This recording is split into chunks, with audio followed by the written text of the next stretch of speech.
Are you ready?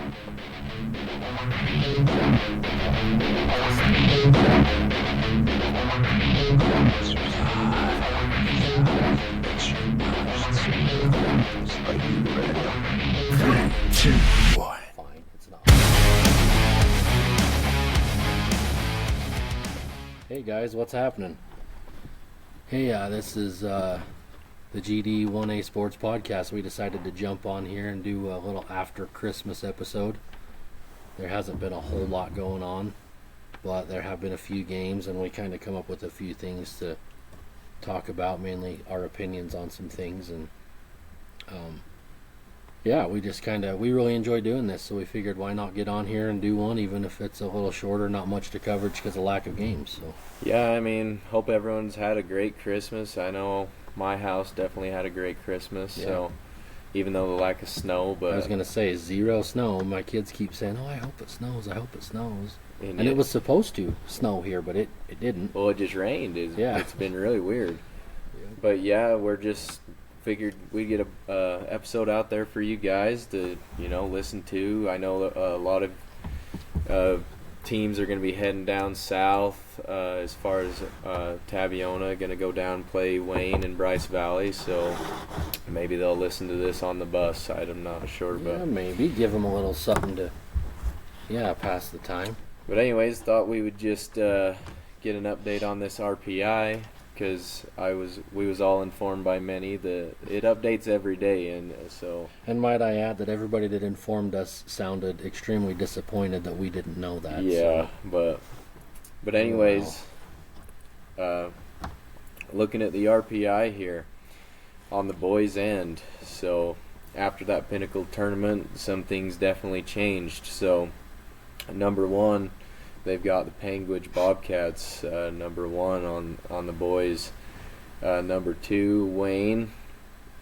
Bryce Valley, they're at number 3. The Manila Mustangs are number 4. And Paiute's number 5. Valley is number 6. Green River's number 7. Taviona's number 8. Pinnacle's number 9. And the Rich Rebels are number 10. So that's the updated RPI on the boys' end. And one thing real quick about that, you and I were talking before we started this. They have Rich down there towards the bottom, right? Which we know that'll change. We know they will. They must just be something going on there, a little bit of a slow start. We mentioned it last time. We're not real sure if Lundgren's even playing right now.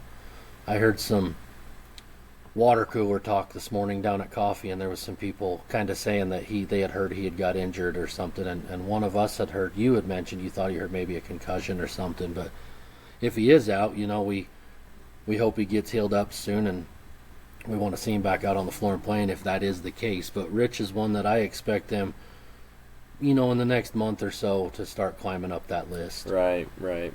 So yeah, now looking at the girls' RPI, you got the hometown Taviona Tigers at number 1. Valley is at number 2. Wayne number 3. Monument Valley's number 4. Panguitch is number 5. White Horse is number 6. They got Rich number 7. Escalante number 8. Milford number 9. And Wendover at number 10. So, and right now with Wendover being number 10, meaning technically they're out of the tournament picture right now, but I feel like Wendover's girls is a pretty decent team. I would be surprised if they don't make it to state by the end of the year. Well, and we're so, like I said, we're not early in the season, but everyone's been playing out-of-state teams. It's all their preseason schedule. Yeah, and so we don't follow any Wyoming teams or anything like that. Which makes it hard on Rich's and Manila's. Manila plays a lot of Wyoming teams too, so it's hard for us to know, how good these teams are or who they are or whatever. But yeah, like you were saying before we started, come January, maybe the middle of January, when some of these teams, 1A teams, start playing each other, we'll get a better feel of kind of who the strong ones are and who to watch for, Right. So yeah, that is the UHSAA RPI for the boys and girls, to give you that little update now. We also had the Des News ranking here that we wanted to throw out there. Yeah, we figured we might as well. We haven't got a whole lot off of Des News, but after I had a player from Manila reach out and tell me that's where they keep their stats, we thought maybe we better start looking at it a little more too, because there are both, them and Max Preps. So, excuse me. So on the boys' side, the way that Des News has it's only showing me the top 5, but the way it's got the boys laid out is Wayne at number 1, Panguitch number 2, and then they've got Rich at number 3, which when you look at this and you see Rich only has a 2 and 4 schedule, some might wonder why that is, but I don't know if that's because it is. I don't know how they get number 3 out of that with a losing record, but like we said, we know they're going to Rich. So number 4 is Manila, and then number 5 is Valley. And then on the girls, they have, I think this one might have been fairly similar, but they have number 1 is Tabby, Wayne at number 2, Rich at number 3, Panguitch at number 4, and Valley at number 5.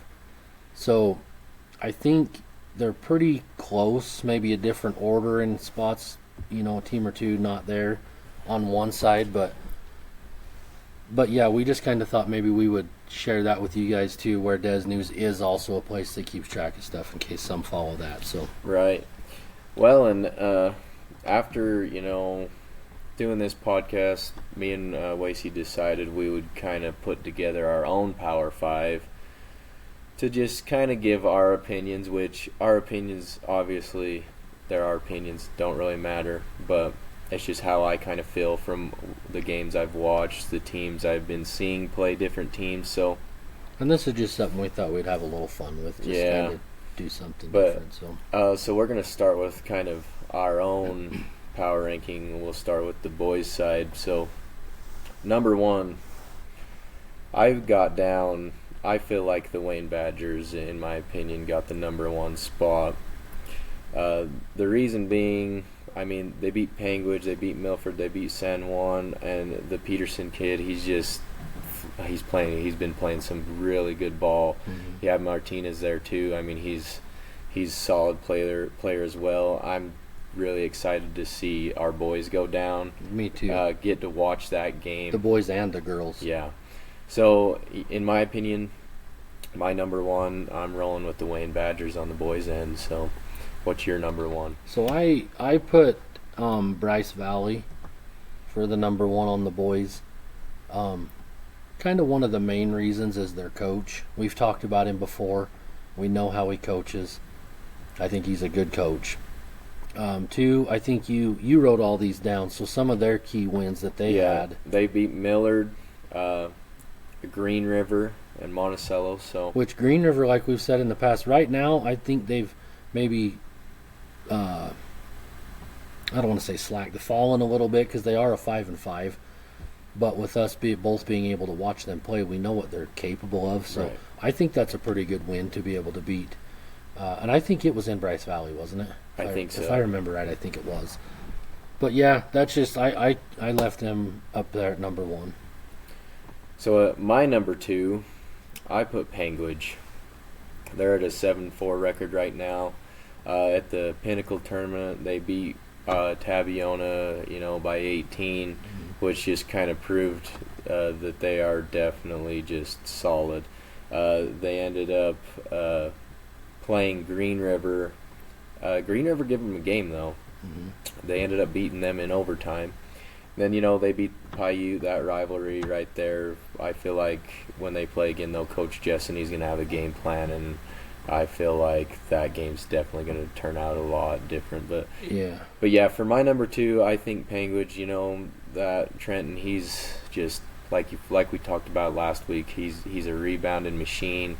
He can score. I mean, he does it all, but he's got some great players around him. I mean, well, and like we talked too, Panguitch did beat him pretty easy that Paiute game, but we also said the next time those two teams play, that very well could switch. Yeah, just flip flop, because that's always a good rivalry. It's usually never that much of a gap between the two, so I would expect to see a little bit better game the next time those two teams play, I think. Right. So my number 2, I put Wayne as number 2. And for, pretty much the same reasons that you listed. They're just right now they're playing some good basketball. And like we said, we're going to have us a little game watching party on Tuesday. and watch our boys and girls both play them, which I think will be good because we did watch Duchesne play Wayne, the girls, but to be able to watch them again and kind of see, especially their boys. I haven't seen their boys at all this year, so I'm excited to watch that.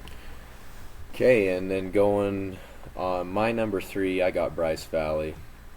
They're at a 7-3 record. Like I said, they beat Millard, Green River, Monticello. Syra, he's just, like I said, he's a machine for that team as well. So, I mean, I just feel like when they play some more of these 1A teams, my opinion might get switched around. But, yeah, I'm going to go with Bryce Valley as my number 3. So. Okay. So I have Panguitch at my number 3. And, again, you kind of discussed the reasons. And I think Panguitch, I just haven't seen much of them, which is, and I haven't seen much of Wayne either. But from what I have seen as far as what's on Des News and Max Preps for both teams, I just kind of feel like right now Wayne might be a little bit better team. And again, guys, like we said, these are just our opinions. It's something we're just trying to have fun with. So if any of you guys listen to this, don't take it to heart. We're not saying you're not as good as the other ones. We just thought we'd have a little fun with it. And that's the thing. It's been so difficult to really put in the top 5 because every team is just, like I said, we talk about 1A just being so competitive, and it is. I mean, these top 5, they could flip-flop either way. Well, and I think we said that on the very first episode, is week to week, these teams are all so close. This could change every single week. You could have teams moving up, moving down. Yeah, and like I said, where it's basketball, I mean, the team that gets off the bus and is ready to play, I mean, that's the team that's... Well, and you have certain teams in 1A that everybody wants to beat. Oh, yeah. Everybody, no matter where it's at. So there's always, like, you could see a team, that maybe right now isn't doing so good, but they match up with one of these teams that everybody wants to beat. I mean, it could be a very good game, and they could end up beating them. It's just emotions are different, which is kind of weird too, because being a player yourself, your emotions should be the same no matter who you're playing. Right. You should be just as hyped up and ready to go playing, say, the last ranked team in 1A as you are the first ranked team in 1A. It should never change, but it does. Sometimes you'll see teams play at a, like, if they're playing the lowest ranked team, they'll kind of play at their level. You know what I mean? And so it is hard to do that, but yeah, any given day, I think any of these teams could beat each other. So right. Then going to my number 4, I got Green River. They're a 5-5. We watched them play up here in Tabby. They shoot the lights out. You have to guard every one of them. I mean, and we've said it before, that Jason Hernandez, he's just a phenomenal point guard, probably one of the best in 1A right now. He creates so much havoc. They beat North Severe, the Valley, and then they took Panguitch into overtime. They ended up losing that, but yeah, they're just a solid team, so I got them ranked at number 4. So in my number 4 spot, I put Manila. As same as some of the others, we haven't been able to watch them a lot, and the schools they have played, we wouldn't know anything about. There are a lot of Wyoming schools. I think they played Rangeley, Colorado as well. But one of the reasons I put them in the number 4 is because, I mean, for one, they're, 9-1? So that speaks something to me. I just can't imagine that all 10 teams they've played have not been good teams. I don't think Manila's going in there and just playing the worst of the worst. So that tells me that there's something there with that team. We watched them last year. We know they are a decent team. They've been competitive for the past several years. And then also their coach. Coach Hughes is a pretty good coach. He knows the game. Like we said before, his chemistry with his kids is just phenomenal. And that goes a long way. It does. When your kids, especially getting near the end of the season, kids either might be getting a little bit tired of basketball, but if you got a coach that you just have great chemistry with that can just keep pushing you to keep you playing hard, I mean, that goes a long way, especially come state tournament time. Well, and even if kids don't get tired of it, you could have the 5 most talented players on the floor in the whole state. But if you also have that chemistry with your coach and your teammates, you're 100% right. It just changes everything. Yeah. And then looking at my number 5, I got Valley. They're 4-4 right now. Like I said, I did get to watch a few of their games. They beat Bryce Valley by 20, which, like we talked about before, we thought was impressive because House, he looks like he's a good shooter. Well, sorry, go ahead. I was just gonna say he's just a good shooter and he can just light it up. So, and they just got a group of kids that look like they play extremely well together too. I mean, you got the I forgot his name. He's number 33 down low. I mean, he gets the ball down there. I think Harris, I believe, is his name. Once he gets it down low, I mean, he's hard to stop. They got their great point guard. That's just, I mean, they're just, I feel like a solid team. So yeah, they're gonna be my number 5. Well, and I think one thing about that Bryce Valley win, where they did beat them by 20, that's also something that I don't think anybody really expected. I'm not saying that nobody expected Valley to beat Bryce Valley, but I don't think anyone expected them to beat them by 20. Right. You know what I mean? So that's pretty good too, to show up, and that might be one of those things too. For Valley, maybe Bryce Valley is one of those schools that they really want to beat. It could be, so their kids could have come out extra fired up. And well, and we know Valley plays that zone, and you know how it is playing against the zone. If your team's struggling shooting the ball, yeah, it makes it a long night. It does. So, I mean, that could obviously had a lot of play in that, but yeah. So I got Valley at my number 5. So in my number 5, I put Rich. Kind of like we mentioned before, you look at their record and it doesn't look so great. They're 2-4, but like I said before, they're going to start clicking. If Lundgren is not playing when he gets back, it's going to help. And like I said before, Rich is going to Rich. They're always one that you can count on being right there. They have a good program. Coach Cornea knows what he's doing. And I feel like he probably has a pretty good chemistry with those kids. It seems like no matter who coaches Rich, and I don't know. We don't know the ins of everything, but from what you see, it looks like there's some chemistry there. And those boys all played together last year. They only lost 2 seniors, I think.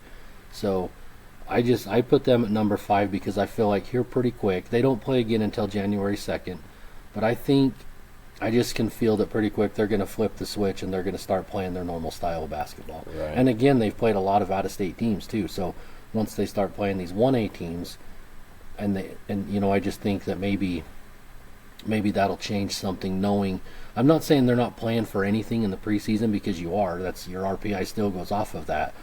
But I think sometimes when you get into what is some of your region games or even non-region 1A games, teams you might see at state, I think that's going to change a few things for them, and they'll start to set into their normal ways. Right. And then we just wanted to do kind of the team that we feel like's flying under the radar. And for me, I put Rich on that. And a lot of that was just like you just said. They haven't played any 1A teams.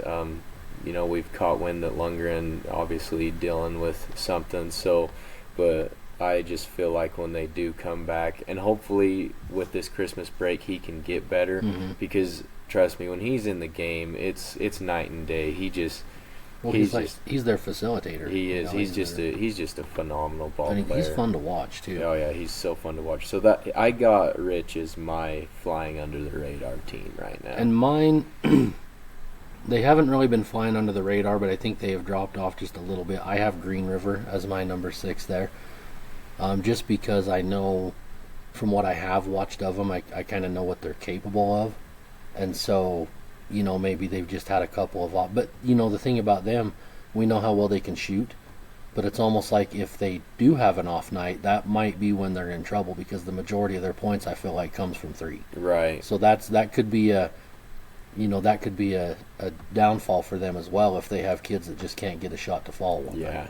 And like I said, watching them, I feel like if you get back in a zone, man, you better have some kids that can really hustle to every one of them, because there's just when you got the Hernandez at the point, I mean, he's able to drive and attack them seams and just kick to Mendez or Rolando, and I mean they're just dead eyes from the three. Like we saw up here in Tabby, they move the ball well too, so that's also a plus in a zone. You get that ball moving, the defense has to constantly shift. They're patient. I didn't feel like when we watched them up here, I didn't feel like they really rushed too many shots.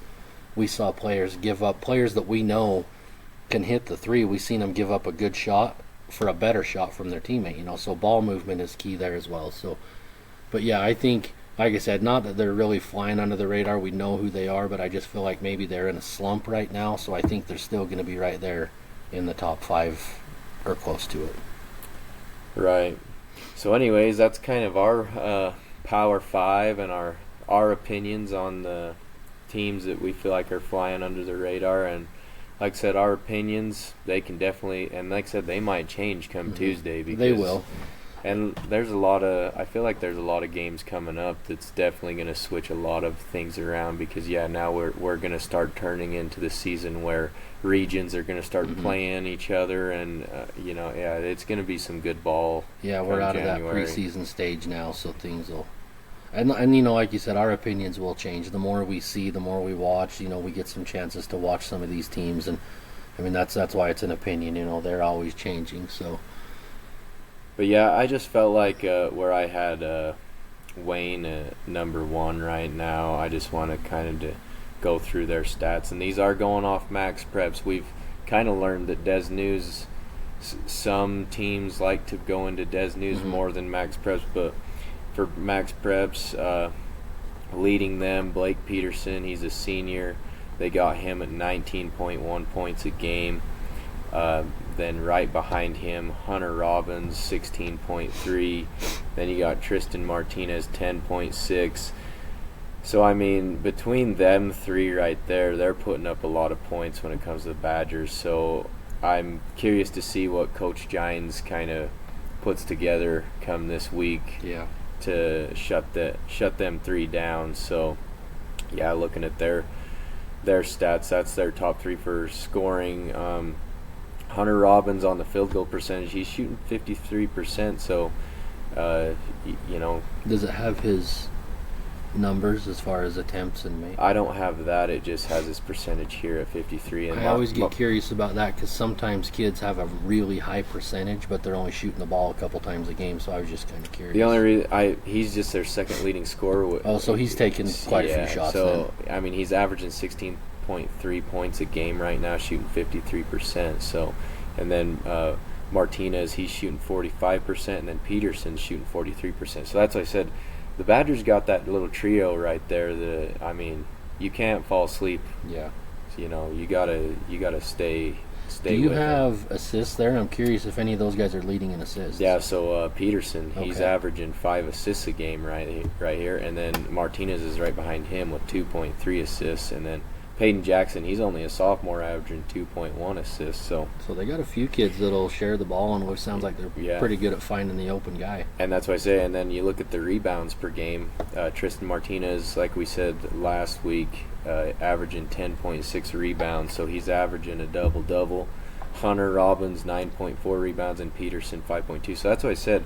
The Badgers have that trio, and they must play very well together. Well, I mean, just looking at it, I would assume they played together a lot of years. Most likely. A lot of these kids at all these schools have been playing together since they were as young as 4 and 5 years old. Right. So, yeah, kind of looking at my number 1 pick that, like I said, Wayne's got a good trio, and I'm excited to watch their boys. So,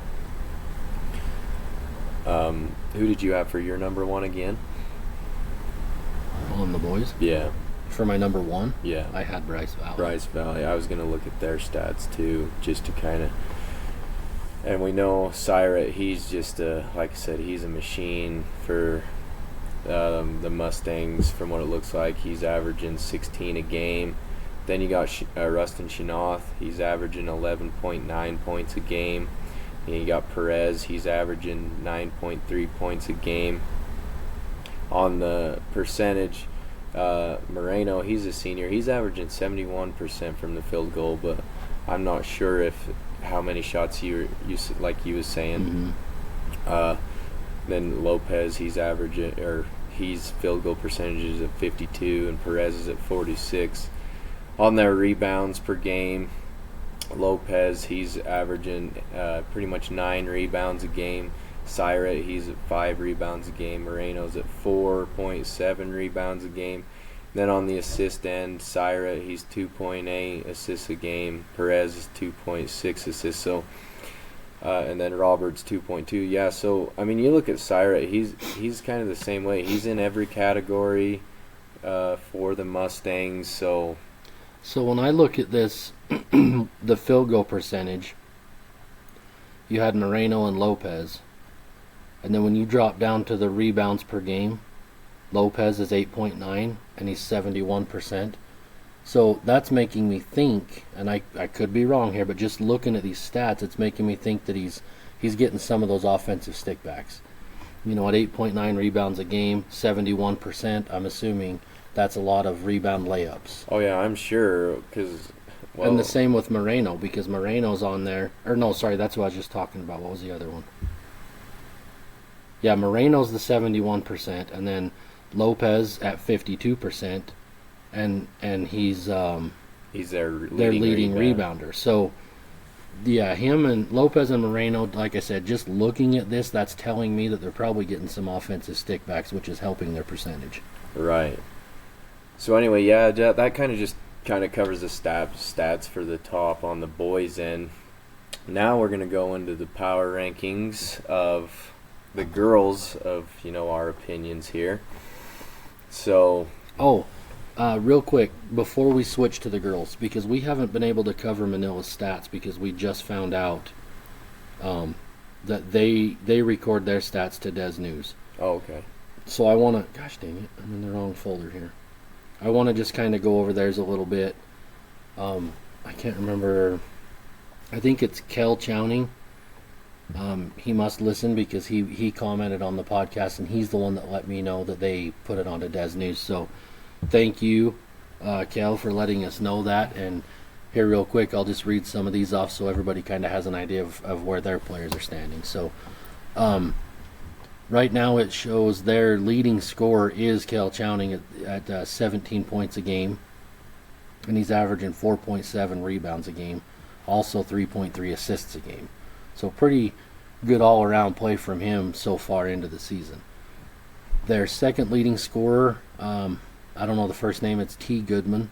He's at 15.8, but he's averaging 8.9 rebounds a game. So he's doing pretty well on the rebounds as well. And then their third, where did he go? Right there. Their third leading scorer is H. Bear at 9.5 a game, but he's getting 4.8 rebounds a game too. So pretty solid numbers for those guys as of right now. There is, I thought maybe it's not on here. I thought it was going to show me the 3-point percentage. But it shows that Chowning has hit 25 threes. So he can shoot the ball. Yeah, 2.5 threes a game. So. Oh wow, he can really shoot the ball. Yeah, so that's and that's probably why his average is at 17. I don't know. It doesn't show me just a normal. I wish this would break it down from 3-point field goals to field goals. Just to kind of see where his game's coming from. But that kind of gives you an idea. And they've got a couple of kids, averaging like Hughes is 5.5 a game. I hope I'm saying this right. Bambro is 2.7. So a couple other kids chipping in here and there. A couple of kids are just under a point a game. Well, I think Hughes was leading on assists, wasn't he, as well? Well, if I knew how to run my phone here, because I just did something. 6 assists a game. Yeah, and that's for Hughes. That. Like I said, I've always been one that loves to look at the assist stat because, well, like I've said before, the pass has got to go, and it's got to go in the hoop. It's not like the NBA where they get a couple dribbles, a spin move, and a Euro step. So that goes to show Hughes he's really looking to get his teammates rolling. So. Well, and he's got 60 assists. Wow. Yeah, so that's the second leading on their team is Chowning with 33. Right. So he's almost double of the number 2 assist leader on the team. And it might be a Hughes to Chowning right there. Could be finding Chowning open on the 3. It's going to be fun to watch them play. We need to go on their YouTube and watch them play a couple. I think that's where they broadcast their games is on YouTube, so we need to go watch them a little bit too. So yeah, Chowning, if you're listening, you're playing good, buddy, and we're looking forward to watching you. So yeah, we'll run over here to the girls now on our personal power rankings, and these first two for me was just so hard to decide on. But the reason I have Wayne at number 1. They beat San Juan, Panguage. They beat them by 15. Beat North Severe, and then they played Duchesne, and Duchesne barely beat them by, I believe it was 5. Mm-hmm. My sister-in-law Kira Grant, she just had a really good game against Wayne. She ended up scoring, I believe it was 31 in that game. But yeah, watching them, I just feel like Wayne's number 1. But yeah, my number 2, I think you have it your number 1. So I do. My number 1, this may sound a little biased to some, but it's just kind of how I see it, as I've got Tabby as number 1 right now. Yeah, and it was so back and forth. The only reason I put Wayne above our girls is because they did play Duchesne, and I have watched Duchesne play, and I know, like I said, they're really solid. So I was really impressed with Wayne that they played with Duchesne to 5 points. So well, and you know, a couple of the reasons I put Tabby as number 1 is, like we've talked in the past, they have a lot of weapons to choose from. Oh yeah, you know, they've got so many girls that can shoot, girls that can drive. Macy's tough inside. You know, I feel like she's gotten better on her moves in there as far as footwork goes and finishing, and she gave me some trouble a couple weeks ago. We was talking, it must have been a game that we broadcast at home, because I can't remember who they were playing, but she missed 3 or 4 layups there kind of to start the game. And she came up and said, "Hey, I've never missed 3 or 4 layups in a row." And I was like, what? And I told her, I said, okay, maybe I made a mistake. Maybe they weren't in a row, but you kind of had, no, I didn't. And I was giving her, I was like, look, I'm not going to say stuff, you know. But she was just having a good time with me, and I told her, hey, don't sweat it. I'm not saying you're not a good player because you're playing well. And then, you know, just Coach Fabrizio. He's done a pretty good job a very good job since he's taken over, and I feel like, you know, he just kind of has that chemistry like we've talked with other teams. So that's kind of why I put them at number 1. Yeah, like I said, and they're my number 2. But if I could merge this together, they're right there. That's why this week when they go down and play each other, it's going to be. I mean, it's the game of. It'll be a good. It's the game of the year, yeah. really. So far, honestly, possibly so far. If you wanna throw that out there, especially where we're going to be heading into a new year here. Well, I'll tell you what, I'm getting my butt kicked here on this, trying to catch up with you. There we go. But anyways, so yeah, I have Tabiona at 2nd. But like I said, if I could merge 1 and 2 together, they're neck and neck right there. And like I said, looking at Tabby, they beat Panguage. They ended up actually beating Monument Valley. So, which Monument Valley right now, they had them ranked in the top 5, I believe, right? So yeah, looking at, that's my number 2 is Tabiona, and I feel like you said yours was Wayne on your number 2, right? Yep, I've got Wayne at number 2. So yeah, I mean, right there, 1 and 2 spot. I mean, I feel like they're battling for it as far as our opinions this week. So I just pulled this up. Monument Valley, they've got them ranked 4 right now. Right. So yeah, and then on to number 3, I've got Panguage, and Panguage, they've kind of been the team that obviously Tabiona beat them. Wayne did beat them, but like I said, I watched that Panguage Wayne game, and I promise the next time they play, it could be a totally different outcome.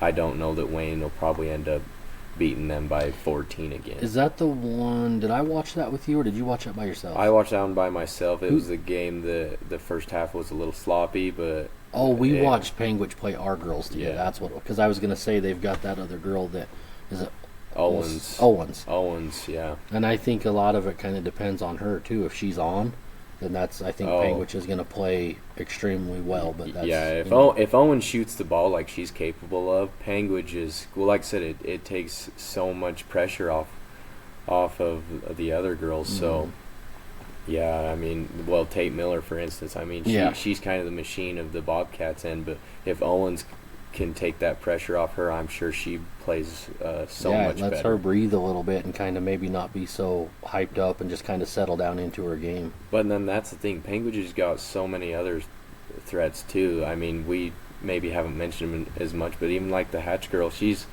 solid as well. I mean, you got to guard her. I mean, you have to guard them all. Well, the thing about Penguin, like we've said numerous times, and I'm sure we'll say it a bunch more, is they have a lot of boys and girls that go to the rebounds. So they're always a team that you have to keep off the rebounds, or they're going to be extremely tough to beat. Right. And then, yeah, Duchesne also played Penguich, and they lost to them by 5. Penguich lost to Duchesne? Yeah. Okay. So, I mean, like I said, Penguich's schedule, though, has been really tough. Pretty tough, yeah. I mean, they might be one of the teams that just, their schedule's just been strong, so. So in my number 3 for the girls, I have Valley. I haven't, obviously, like we said, haven't watched them a bunch. We just kind of, in the last week or two, finally got some stats to go off of on the apps that we use. But I can't remember. You've got them wrote down some of their. Yeah, they beat Water Canyon, Escalante. I mean, they're a team that, we definitely are excited for the new year to start. Just kind of see how these region games kind of play out. And they're a school too that we need to find out if and where they broadcast their games to watch them. Because again, at coffee this morning, one of the guys was talking about Valley, saying that he wished we could play Valley just to to see what kind of a matchup it would be. But Valley, I'm fairly certain they're not on our schedule this year. No. So that'd be a state tournament matchup if it happens. So. Right. Yeah, and then for my number 4, I got Rich, and with me. Yeah, I feel like Rich, like I said, we said it before, they play a lot of out-of-state teams. They're kind of hard to judge in this first little bit, but just from looking at the past and how they're coached, I mean, I guarantee you when they start playing these in-state teams, they're probably going to move up the ladder. So. Yeah, they will. Like I said with the boys, Rich is going to Rich. They're going to pick it up here pretty quick. Yeah, so. But looking at Rich, they did beat that Wendover team. Which Wendover, they're girls. They're no pushover. They might not have the greatest record right now. Well, they're 5-3, so they actually do have a decent record. But there's 2 girls that I know for sure, Millie Hicks and I can't remember the other girl's name, but I know they're both solid ball players. Right. So Wendover's not a pushover. So yeah, I feel like Rich right now, number 4. I feel like they definitely can move up that ladder just from how their program's been ran in the past and stuff. So at number 5, I had Valley at number 5, just because, like I said, they haven't really played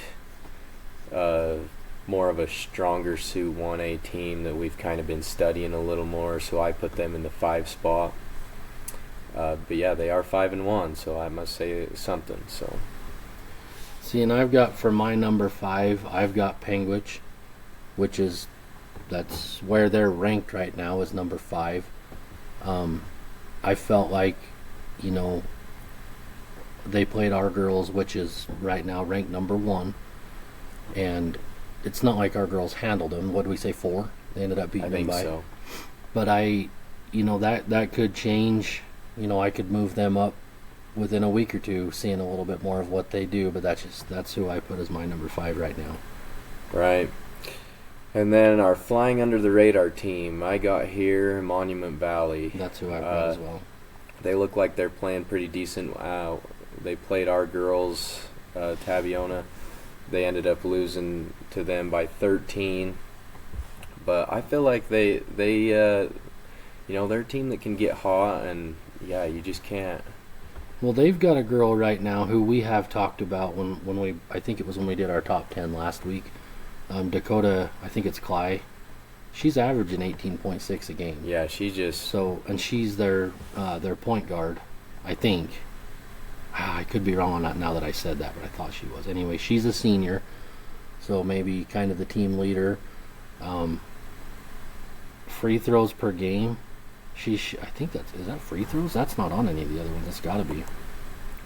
She is at 79% from the free throw Oh line. wow! So you can't just foul her or nothing. You gotta stick with her because Sorry, if you're guys. if you're shooting 80%, I mean Yeah. that's And that's that we know that Whitehorse they've always got girls that try to get to the hole, or sorry, Monument Valley. So, well, same with Whitehorse. Try to get to the hole. So if she's shooting 80% and she's averaging 18.6 a game, I'm willing to bet that she's getting to the hole and getting fouled. yeah. Is what's helping her points. Holy crap! These sneezes coming out of nowhere on me. So yeah. Anyway, I feel like Monument Valley is definitely flying under the radar. I mean, they ended up beating Milford by 9.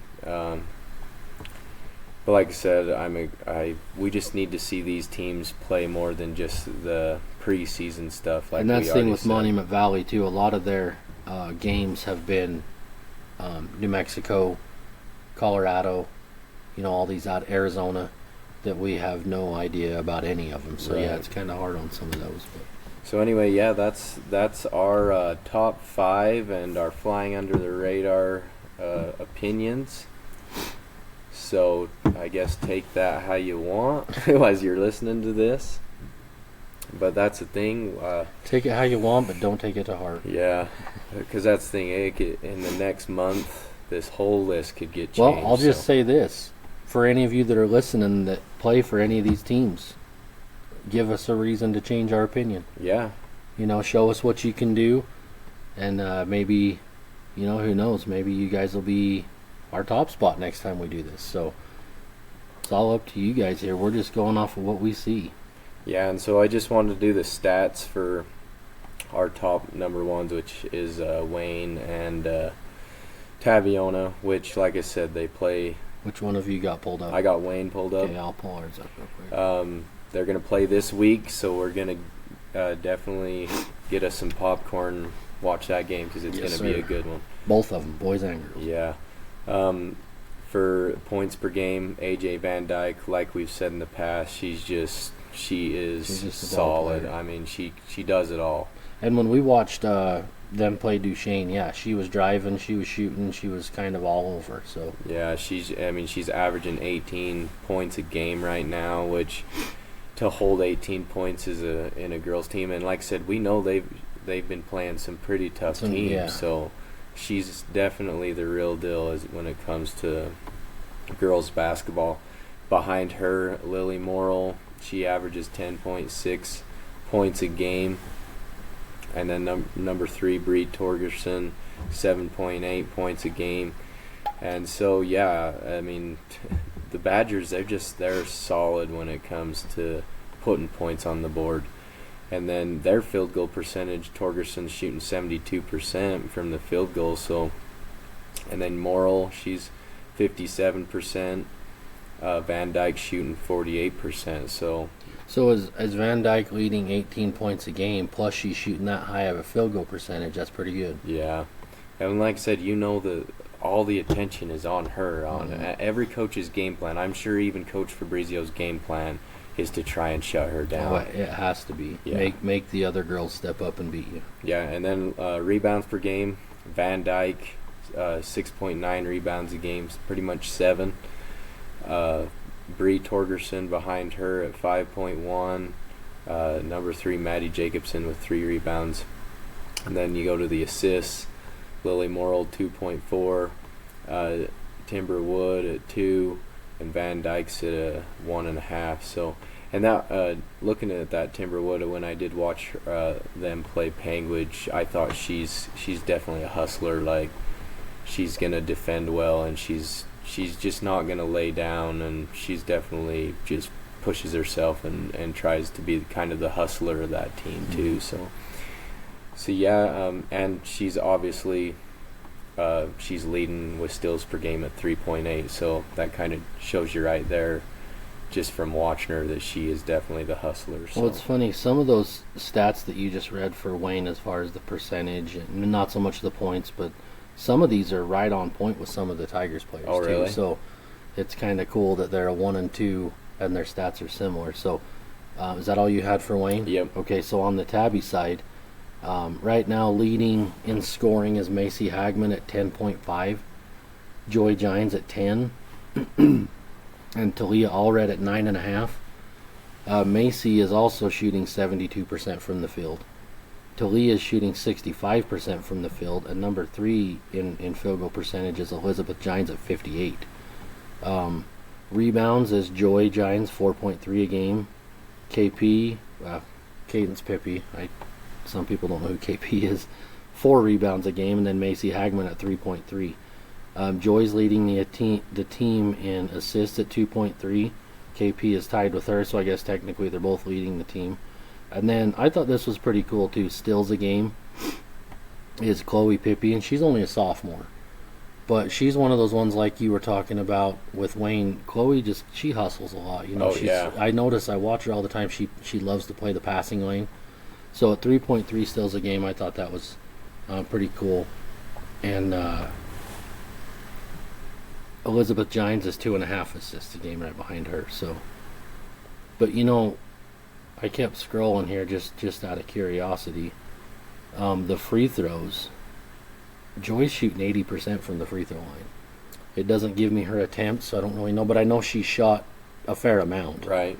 So that's pretty good too. And then 3-point percentage, Elizabeth at 57% from 3, and Talia at 50, and Joy's at 52. So that's pretty good shooting from behind the 3. Yeah, well, and we said that right from day one when we started the podcast, how the Tigers just have weapons everywhere. I mean, that's kind of why I put them at my number 1. Right. Because not only they shoot threes, but they're also making a large percentage. This is kind of interesting too. I was looking at the game here, and Max Preps actually kind of puts together a team comparison here, which is kind of interesting. So looking at the Tigers, they got their team points averaged at 65.5, and then they got the Wayne Badgers at 54.8. So right there, the Tigers they're definitely scoring more points. We have said though that the Tigers' schedule has been a little on the weaker end. It's hard to say that. Does it have how many points they're allowing? Or just that they're scoring? Just what they're scoring. On the rebound end, though, Wayne's got that one by 1 extra rebound at 27.4 rebounds total a game, and the Tigers are at 26.3. So, and then looking at the assists, the Tigers are averaging 12 assists a game, with Wayne being at 10.3. And then on the steals, it's the exact same, 14.3 for both teams. 14.3 steals a game? Yeah. Good so night. like I said, they must, girls basketball, they've been getting after it. I know it can get sloppy at times, but well, so can the boys though. Yeah. You watch some boys games and they can get sloppy. And then on blocks per game, Wayne's got that with 3.1 to the Tigers 1. So yeah, just looking at that, man, could you things imagine? are back and forth. So the game's definitely going to be a dang good If it holds up the way it looks on paper, it'll be a good game. Yeah. But can you imagine? I'd love to do that with a lot of these games coming up, but I think our podcast would turn into 4 hours trying to cover them all. We might lose some people. So Right. But that's pretty cool that they have that comparison like that. So yeah, looking at that, that's kind of our, like I said, opinions, and like I said, we're looking forward to them. I know there's some other games going to be played as well. Which we'll go over that here in just a minute. Before we end, we'll kind of look at the upcoming schedule. But yeah, now, if you want to roll into some memories on the hardwood. And speaking of that, some of these people listening, like Kel from Manila, I know you listen, or you must at least listen to one of them. So if you hear this one, man, if you've got any memories, or if your teammates, let them know. Maybe Coach Hughes. Yeah, tell Coach Hughes he's got to have something. He's been involved in Manila basketball for a long time. He's got to have something he could send in. So some of you guys that listen to this, well, first off, if your teammates and coaches them aren't listening, let them know about it. Tell them to tune in and see what they think. And if they have some memories, send them on in. The email to send those to is the GD1A Sports Podcast at gmail.com. So feel free to send those in anytime. We have been getting a few lately, so if you do email us and you don't hear it, wait for the next episode, because we won't let it go. We're just going to kind of try to keep it to 2 memories per episode, so it don't take up a whole bunch of time. So with that being said, we will go back to an email from last week. Last week. Yep. Your sister Skya, she sent some in. and they were both fairly long, so we decided to save the second one. Oh boy, if I can find it. Okay, we decided to save the second one for this week. So we'll start with Skaya's. She says, a memory is from my sophomore year. We were at Green River and they had some great players, and we always had great games against them. This game in particular I remember because it was the game that I made 7 3-pointers in the game. That's a good game. Oh, yeah. In fact, I think, not to get off of Skya here, but I think your brother is still in the record book for the most threes in a game. I want to say he was 9 or 10. I think it was 10. That was against UNA River. And I remember I was a sophomore. Was he a senior? Yeah, I think so. Yeah, so I would have been a sophomore. And dude, it seemed like he could have closed his eyes and threw it backwards, and it went. I mean, he was having a ball game. Anyway, sorry, Skya. I didn't mean to veer off of you, but so 7 3-pointers in the game. If I remember, I was 7 for 11 from the line, free throw line. Or no, that must be 3. 7 for 11 from 3. However, I also remember we lost that game. It was a close game, but very high scoring. I want to say the score was like 65-61. But for a girls' game, that's a lot. And honestly, was not just I honestly was not just open the entire game. They were out on me a lot, but I was just feeling that 3-point shot that night, which we know sometimes as a shooter, when you're feeling it, you're feeling it. It doesn't really matter what the D's do. Sometimes the rim's an ocean. Yeah. But like I said, we still lost the game, so what a night that was. Anyway, funny story is I was helping coach the girls basketball team. I want to say like 2014 or something. We went to Valley for the Buffalo tournament. For the Buffalo tournament they had coaches do a 3-point contest, and Green River's coach Parsons was coaching still. We did this contest and I caught a little fire shooting, and he says, you still haven't lost your touch. I'm pretty sure he won it though. Coaches really don't forget players, and that made an impact on the game. That's pretty cool. Like I said in my first memory, when coaches recognize you, but you maybe don't realize they recognize you. But in Skya's case, it was years after she graduated and was coaching, and he still remembered, her and her capabilities. Which that kind of stuff, especially when she's saying that they all had good games together, so he probably remembers a lot of her shooting the ball. So. She also says, that's a few of my memories. There are definitely a lot more from bus rides to many other games, and maybe she'll send some in later. So we'll look forward to that if she does send some more in on down the road. Our second memory this week comes from another Tabby alum, actually teammates with your sister, was on the same championship team, now coaching the Tinnick girls, Canby Eva. So we'll read through hers here real quick. She says, when I think about my favorite memories on the hardwood, the ones that stand out, and I'm just going to say I pre-read this, and this is pretty cool. Yeah. This is pretty cool. The ones that stand out aren't always about taking state with 5 girls playing all 4 games with barely any time with the sub. One memory that will always stay with me happened in 2007 during a play-in game for state against Escalante. We were up by enough that Coach Doug started putting the JV players in. During the game, a few of us noticed Coach Giles on his phone, which felt strange in the middle of such an important matchup. Not long after, he told Coach Doug to call a timeout. When we huddled up, Coach Giles came over and said Canby is almost at a triple-double. She's got about 20 rebounds, so I'm assuming that means almost. No, because she'd be well over. Anyway, she doesn't state what she was missing for that triple-double. But she said, Coach Giles said she's got about 20 rebounds. Leave her and Savannah in and see if she can get it. I remember that moment so clearly. Savannah got fouled and stepped to the free throw line. So I wonder if maybe that was a typo and she meant to put about 10. I don't know. Anyway, Savannah got fouled and stepped to the free throw line. She made the first shot and then turned and looked at me and said, you got this. I nodded yes. She intentionally missed the second free throw just to give me another chance at a rebound. By the end of the game, I had 31 rebounds. Holy. That's when I read that, I was like, holy crap. Talk about a vacuum out there. That performance put me 3rd in the state for rebounds that year. I'm not sure where that stat sits today, but that's not really the point. What matters most is the memory and the kind of teammate Savannah was. The fact that she was willing to sacrifice her free throw percentage just to help me reach a milestone says everything about the team we were and the bond that we shared.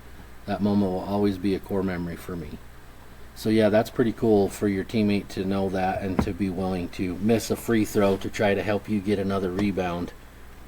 Yeah, and to have Coach Giles on the phone. Yeah, well, that's funny too. When I read that, I could picture in my head the girls looking at him and thinking, he's not even watching our game. What is he doing? Well, he was watching, but he was also watching stats too, trying to see where he must have known. Yeah.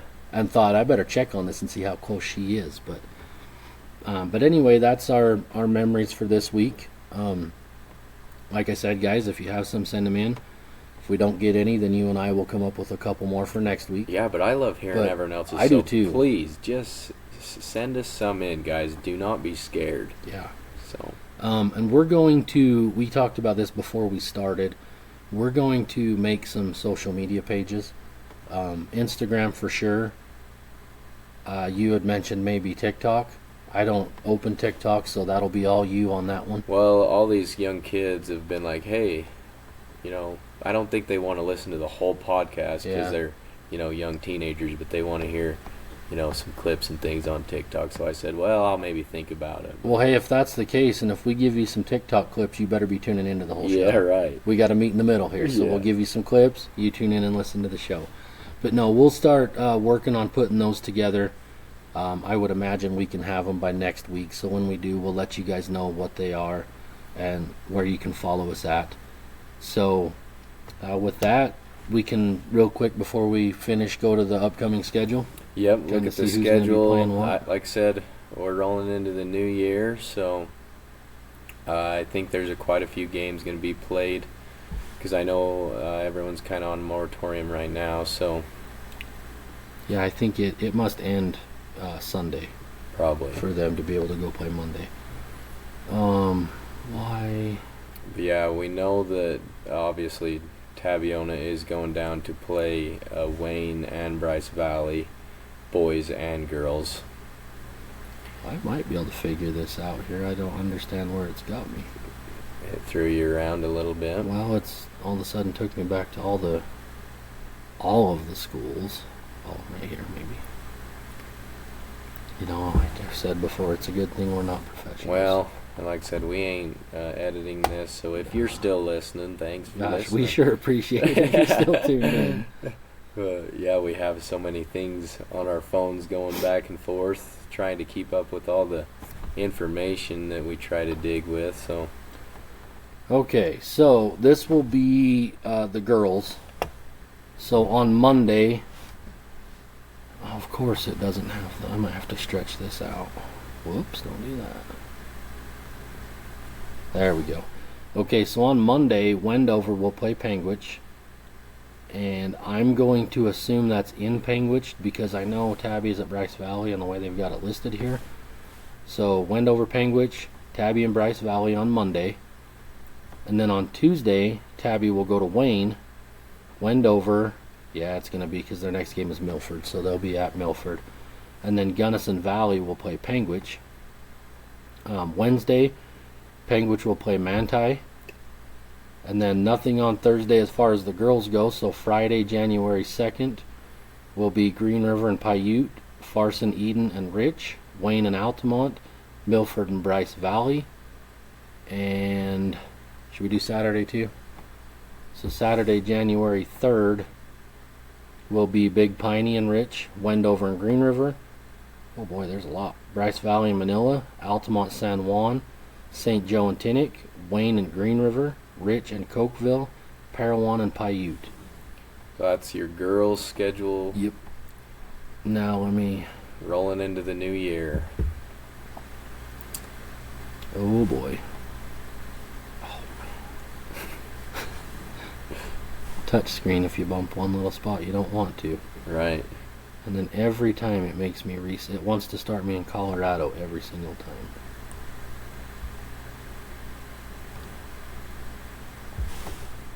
Okay. There actually is a game today for the boys. Bryce Valley will play Parowan in Bryce Valley. And then Monday, as we said, Tabby and Bryce Valley, Milford and Wendover. Valley will play Gunnison Valley and South Summit, so they must be maybe a little tournament or something. Right. Tuesday, Wendover will play Beaver, Rockwell will play Milford, Tabby and Wayne, and then Elko will play Penguich. And then January 2nd,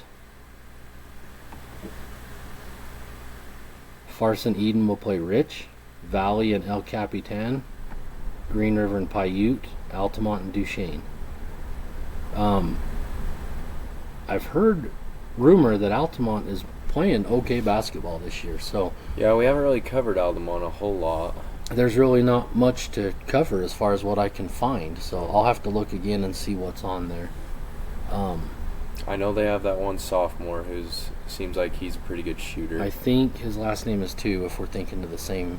Actually, his mother is from here in Tabby, and I was told that he's been playing, her boy is playing good. I'm not sure which number he is or anything, but and then Saturday, January 3rd, Providence Hall will go to Wayne, Bryce Valley will go to Manila, St. Joe will go to Tinnick, and Wendover will go to Green River, and then Rich will go to Kemmerer. So Rich is still going to be playing a few of those out-of-state teams, but like we said before, I can't imagine it being for too much longer, and then they'll start playing down here amongst some of the other schools. And one thing that's tough for them, same with Manila, they're quite a ways out there from everybody, so it makes for a long bus trip no matter where they go when they start to play the Utah 1A teams. So, but yeah, that's a look of what's coming. I just want to thank everybody that does tune in and that does listen. We have had a lot of feedback, and it sounds like most of you are enjoying it, and we sure hope so, because I know we're enjoying it. So yeah, I hope everyone had a good Christmas break. And what's that email again? Please send us some memories, guys. Yeah, so the email one more time is the GD1A Sports Podcast at gmail.com. And with that, we just want to say thank you, and we'll catch you next week. Yep. Thank you, guys.